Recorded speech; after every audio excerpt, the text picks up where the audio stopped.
Matapos makuha ang Dragon Pearl, lumayo ng kaunti ang ating bida na si Lin Muyo mula sa Thunder Canyon, kung saan nakakita siya ng isang nakatagong kuweba. Pagdaan niya sa nakatagong kuwebang iyon, habang lumalalim siya sa loob, nakita niya ang isang napakalaking Thunder Palace sa kanyang harapan. Napakalaki nito, at patuloy na nagkikislapan ang kidlat sa paligid nito. Sa kabutihang palad, taglay na ni Lin Muyo ang isang susi na hugis espada at kayang magbukas ng Thunder Palace na ito. Nang iaktibo niya ito sa palasyo, nagsimulang yumanig ng matindi ang buong estruktura.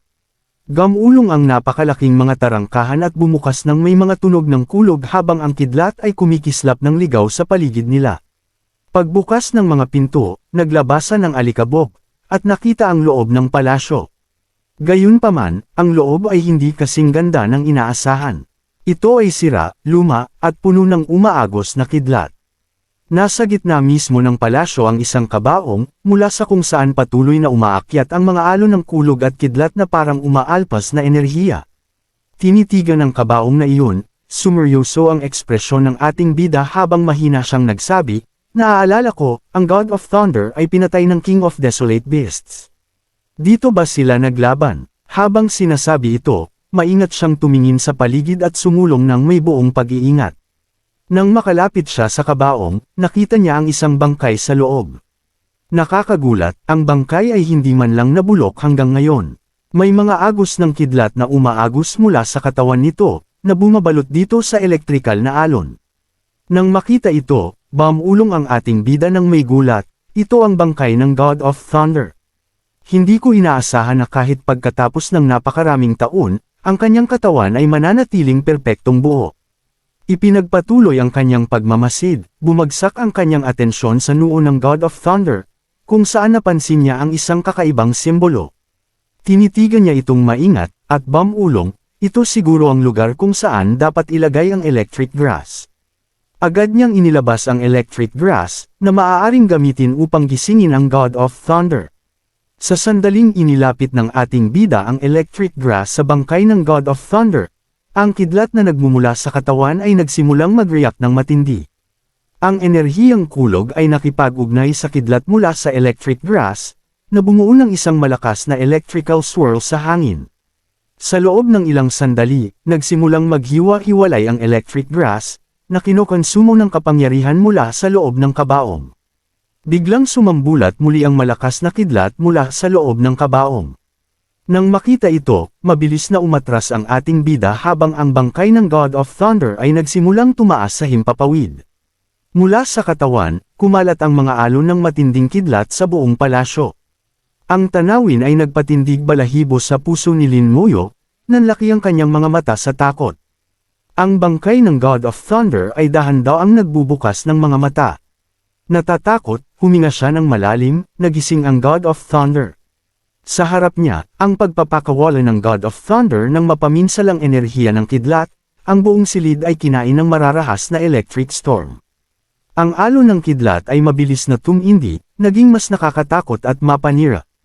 Ang buong palasyo sa loob ng kuweba ay lumiwanag sa nakakasilaw na kislap. Bigla, isang espada ang bumutis sa umaalpas na kidlat at pumasok sa palasyo. Lumipad ng direkta sa mga kamay ng God of Thunder. Hawak ang espada, sinabi ng God of Thunder, "Hindi ko inaasahan na bago ang aking kamatayan, makikita ko muli ang aking pinakamamahal na kasama. Salamat, anak ng tao." Ang ating bida ay nakatayo roon, ganap na natigilan sa kanyang nasasaksihan. Hindi siya makapaniwala sa kanyang mga mata o maunawaan kung ano ang nangyayari. Nanginginig, nagtanong siya, "Anong ibig mong sabihin? Hindi ka ba gising?" Ang God of Thunder, na ang mga mata ay kumikinang sa kidlat, ay tumingin sa kanya ng kalmado at sumagot, "Ito ay isang piraso lamang ng aking nalalabing kaluluwa, na ipinagkatiwala sa electric grass.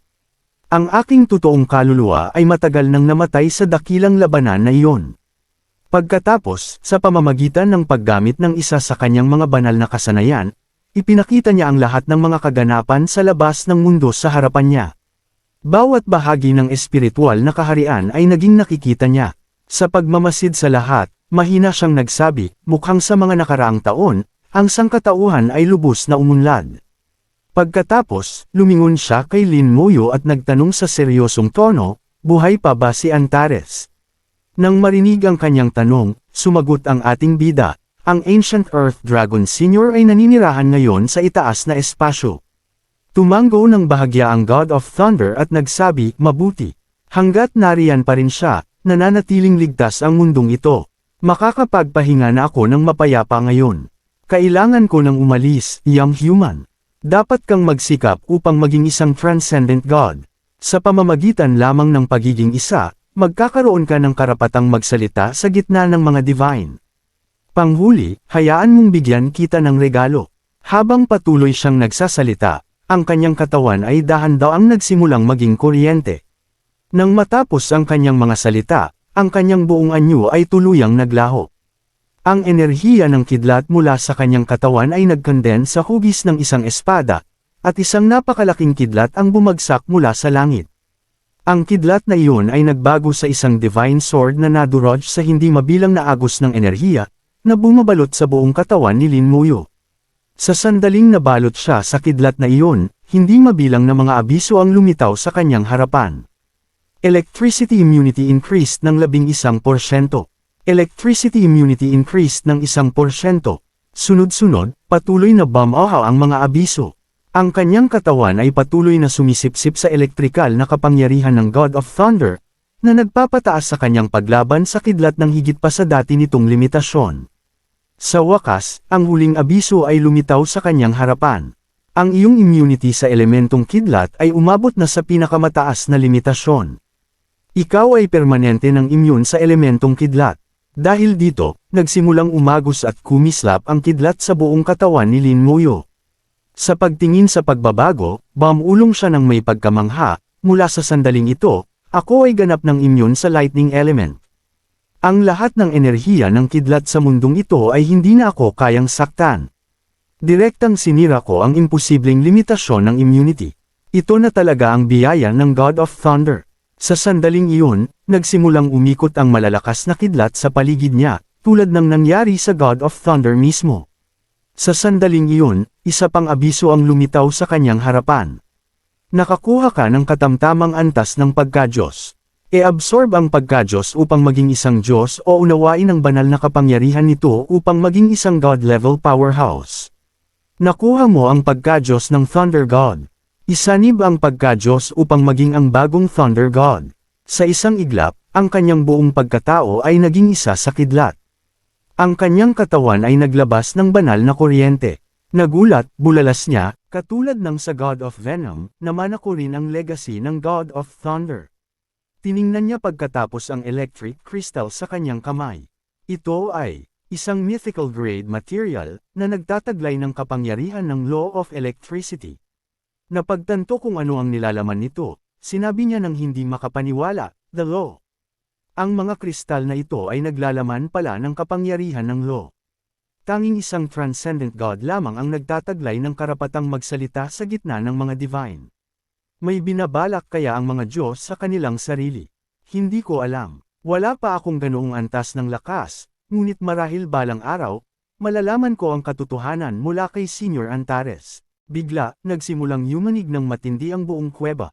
Nang makita ito, sumigaw ang ating bida, hindi, ang lugar na ito ay malapit ng mag-collapse. Mabilis na kumalat ang mga bitik sa dingding at kisame habang nagsisimulang gumuho ang yungib. Tumakbo si Lin Muyo ng buong lakas, kumari papalabas habang gumuho ang buong lugar sa likuran niya. Sa isang iglap, ang buong kanyan ay nawasak ng umaalingaw-ngaw na kidlat. Habang humihina ang kulog, nagsimulang umulan mula sa langit, tulad ng nangyari ng matuno ang katawan ng God of Poison. Pinapanood ang divine rain na bumubuhos, bumulong si Lin Muyo, the rain of the fallen God. Kaya pala ang Thunder Canyon ay tunay na pinagpapahingahan ng God of Thunder. Ang ulan ng fallen gods na ito ay bumabagsak sa bawat realm, maging sa human world man o sa iba pang lugar, bumababa ito sa lahat. Sa gitna nito, nakita natin ang dragon. Habang pinapanood ang Reign of the Fallen Gods, mahina siyang nagsalita. Sa huli, wala na rin siya. Hindi ko inaasahan na taglay ng batang iyon ang Thunder God Sword, pero mabuti iyon. At least sa ngayon, nakalaya ka na.